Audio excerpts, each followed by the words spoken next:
covering news where you live. This is 5 News at noon. Well, good afternoon, and thank you for joining us. I'm Morgan Wrigley. The Trump administration is facing another lawsuit in response to its efforts to put nearly all USAID employees on leave. Natalie Brand reports from the White House.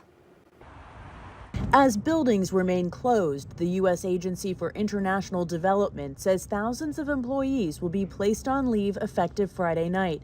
CBS News has confirmed fewer than 300 personnel have been deemed essential of USAID's more than 10,000 staffers. It's the U.S.'s main humanitarian agency, was created by Congress, can only be closed by an action of Congress. The group Public Citizen filed a lawsuit on behalf of unions, saying the Trump administration's action is unconstitutional and that the freeze on foreign aid is already taking a toll. Soup kitchens around the world are shutting down, providing food to desperately poor and hungry people. About 30 clinical trials have been suspended, so people who've been receiving medication are now cut off in the middle of the trial. Friday, President Trump alleged on social media that the agency has corruption at levels rarely seen before, saying, quote, "close it down."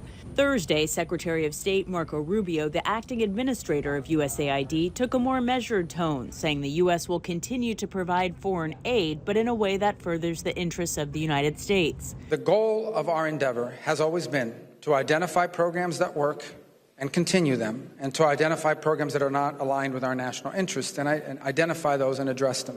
In a separate legal challenge, a federal judge in Boston has temporarily paused the buyout offer presented to around 2 million federal employees across government. The case will be back in court on Monday. For now, the Trump administration says it's extending the deadline and workers will have until midnight Monday to accept the deferred resignation offer. Natalie Brand, CBS News, the White House. 40,000 federal workers have already chosen to take the administration's offer and resign.